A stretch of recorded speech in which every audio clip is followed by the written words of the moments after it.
Hello everyone, हर हर महादेव दोस्तों। आपका अपने चैनल हर दिन कुछ नया में आपका बहुत बहुत स्वागत है। आज हम इस वीडियो में बात करेंगे अहोई माता की कहानी के बारे में।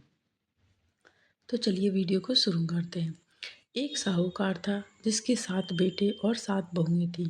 दिवाली से पहले कार्तिक बदी अष्टमी को सातों बहुएं अपनी इकलौती ननद के साथ जंगल में जाकर खदान में मिट्टी खोद रही थीं। वहाँ पर स्याहू की मांद थी। मिट्टी खोदते समय ननद के हाथ से स्याहू का बच्चा मर गया। इससे स्याहू माता बहुत नाराज हो गई और बोली, मैं तेरी कोख बांधूंगी। तब ननद अपनी सातों भाभियों से बोली, तुम में से कोई अपनी एक कोख बंधवा लो। सभी भाभियों ने अपनी कोख बंधवाने से इनकार कर दिया, परंतु छोटी भाभी सोचने लगी कि अगर मैंने अपनी कोख नहीं बंधवाई तो सासू जी नाराज होंगी। यह सोचकर ननद के बदले में छोटी भाभी ने अपनी कोख बंधवा ली। अब इसके बाद जो बच्चा होता वह 7 दिन का होकर मर जाता। एक दिन पंडित जी को बुलाकर पूछा, मेरी संतान 7वें दिन क्यों मर जाती है? तब पंडित जी ने कहा, तुम सुरही गाय की सेवा करो। सुरही गाय स्याहू माता की भायली है, वह तेरी कोख खुलवा देंगी, तब तेरा बच्चा जिएगा। अब वह बहुत जल्दी उठकर चुपचाप सुरही गाय के नीचे साफ सफाई कर आती। सुरही गाय ने सोचा, रोज उठकर कौन मेरी सेवा कर रहा है, तो आज देखती हूँ। गौ माता खूब सवेरे उठी। क्या देखती है कि साहूकार के बेटे की बहू उसके नीचे साफ सफाई कर रही है। गौ माता उससे बोली, क्या मांगती हो? साहूकार की बहू बोली, स्याहू माता तुम्हारी भायली है और उसने मेरी कोख बांध रखी है, सो मेरी कोख खुलवा दो। गौ माता ने कहा, अच्छा।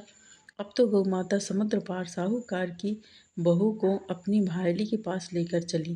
रास्ते में कड़ी धूप थी, सो वह दोनों एक पेड़ के नीचे बैठ गईं। थोड़ी देर में एक सांप आया। उसी पेड़ पर गरुड़ पंखनी का एक बच्चा था। सांप उसको डसने लगा। तब साहूकार की बहू ने सांप मारकर ढाल के नीचे दबा दिया और बच्चे को बचा लिया। थोड़ी देर में गरुड़ पंखनी आई तो वहां खून देखकर साहूकार की बहू को चोंच मारने लगी। तब साहूकार की बहू बोली, मैंने तेरे बच्चे को नहीं मारा, बल्कि सांप तेरे बच्चे के करीब आया था। मैंने तो उससे तेरे बच्चे की रक्षा की है। यह सुनकर गरुड़ पंखनी बोली, मांग तू क्या मांगती है? वह बोली, 7 समुद्र पार स्याहू माता रहती हैं, हमें तू उसके पास पहुंचा दे। तब गरुड़ पंखनी ने दोनों को अपनी पीठ पर बैठाकर स्याहू माता के पास पहुंचा दिया। स्याहू माता उनको देखकर बोली, आ बहन, बहुत दिनों में आई है। फिर कहने लगी, बहन मेरे सिर में जुएं पड़ गए हैं। तब सुरही के कहने पर साहूकार की बहू ने उसकी सारी जुएं निकाल दी। इस पर स्याहू माता प्रसन्न होकर बोली, तूने मेरे सिर में बहुत सलाई घेरी है, इसलिए तेरे 7 बेटे और 7 बहू होंगी। वह बोली, मैंने तो एक भी बेटा नहीं, 7 बेटे कहाँ से होंगे? कि मेरे तो एक भी बेटे नहीं है, 7 बेटे कहाँ से होंगे? स्याहू माता बोली, वचन दिया है, वचन से फिरूं तो धोबी की कुंड पर कंकरी हूँ। तब साहूकार की बहू बोली, मेरी कोख तो तुम्हारे पास बंद पड़ी है। यह सुन स्याहू माता बोली, तूने मुझे ठग लिया। जा, तेरे घर पर तुझे 7 बहुएं मिलेंगी। तू जाकर उजमण करियो, 7 अहोई बनवाकर 7 कढ़ाई करियो। वह लौटकर घर आई तो वहां देखा कि 7 बेटे 7 बहू बैठे हैं। वह खुश हो गई। उसने 7 अहोई बनवाई, 7 उजमण किए और 7 कढ़ाई करी। शाम के समय जेठानियां आपस में कहने लगी कि जल्दी जल्दी धोक पूजा कर लो, कहीं छोटी बच्चों को याद करके ना रोने लगे। थोड़ी देर में उन्होंने अपने बच्चों से कहा, अपनी चाची के घर जाकर देख आओ कि आज वह अभी तक रोई क्यों नहीं। बच्चों ने आकर कहा, चाची तो कुछ मार रही हैं, खूब उजमण हो रहा है। यह सुनते ही जेठानियां दौड़ी दौड़ी वहां आई और आकर कहने लगी कि तूने कोख कैसे खुलवाई? वह बोली, तुमने तो कोख बंधवाई नहीं थी, सो मैंने कोख बंधवा ली थी। अब स्याहू माता ने कृपा करके मेरी कोख खोल दी है। हे स्याहू माता, जिस प्रकार उस साहूकार की बहू की कोख खोली, उसी प्रकार हमारी भी कोख खोलियो। एक कटोरी में गेहूं के दाने लेकर कहानी सुने। इस दिन मिट्टी में हाथ नहीं डालना चाहिए। विशेष कथा का जोड़ा पढ़ने के लिए श्री गणेश जी विनायक की कथा भी पढ़ें। तो ये अहोई माता की कथा है और इसके साथ साथ श्री गणेश जी की भी कथा पढ़नी पड़ती है, तो वो भी मैं आपको सुना देती हूँ, क्योंकि अहोई माता की कहानी के साथ साथ श्री गणेश भगवान की कथा सुनना बहुत ज़रूरी होता है। तो चलिए गणेश जी की कहानी भी शुरू करते हैं। एक दिन गणेश जी महाराज चुटकी में चावल और चम्मच में दूध लेकर घूम रहे थे कि मेरी कोई खीर बना दे। सबने थोड़ा सा सामान देखकर मना कर दिया तो एक बुढ़िया बोली, ला बेटा मैं तेरी खीर बना देती हूँ। और वह कटोरी ले आई तो गणेश जी बोले कि बुढ़िया माई कटोरी क्यों लाई, टोप लेकर आ। अब बुढ़िया ने माई टोप लेकर आई और वह दूध से भर गया।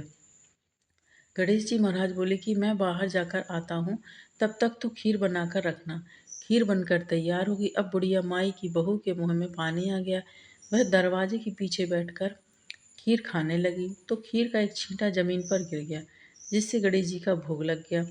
थोड़ी देर के बाद बुढ़िया गणेश जी को बुलाने गई तो गणेश जी बोले, बुढ़िया माई मेरा तो भोग लग गया। जब तेरी बहू ने दरवाजे के पीछे बैठकर खीर खाई तो एक छींटा जमीन पर पड़ गया, सो मेरा तो भोग लग गया। बुढ़िया बोली, बेटा अब इसका क्या करूं? गणेश जी बोले, सारी खीर अच्छे से खा पीकर सबको बांट देना और बचे तो थाली में डालकर छींके पर रख देना। शाम को गणेश महाराज आए और बुढ़िया को बोले, बुढ़िया मेरी खीर दो। बुढ़िया खीर लेने गई तो उस थाली में हीरे मोती हो गए। गणेश जी महाराज ने जैसी धन दौलत बुढ़िया को दी वैसी सबको दी। तो ये गणेश भगवान की कथा थी। तो इस वीडियो में अहोई माता और श्री गणेश भगवान जी दोनों लोगों की कथा बताई हुई है। यदि आपको वीडियो पसंद आता है तो वीडियो को लाइक कीजिए, शेयर कीजिए अपने दोस्तों के साथ, अपने परिवारजनों के साथ, ताकि उन तक भी ये वीडियो पहुंचे और वो भी अहोई माता की कहानी सुन सकें। क्योंकि व्रत एवं पूजा के दौरान कथा का सुनना बहुत सुफलदायी माना जाता है। तो यदि आपके पास पुस्तक है तो आप पुस्तक में कथा को पढ़ सकते हैं, और पुस्तक नहीं है तो आप मोबाइल में कथा को सुन सकते हैं। और यदि आप चैनल पर नए हैं तो चैनल को सब्सक्राइब कीजिए, साथ ही बेल आइकन को प्रेस कीजिए। इससे ये होगा कि मैं कोई भी वीडियो अपलोड करूँगी तो उसकी नोटिफिकेशन आपके पास पहुँच जाएगी। आगामी व्रतों एवं त्योहारों के लिए चैनल पर बने रहें। मिलते हैं नेक्स्ट वीडियो में दोस्तों। जय हो अहोई माता की। कमेंट्स में जय हो अहोई माता की अवश्य लिखें।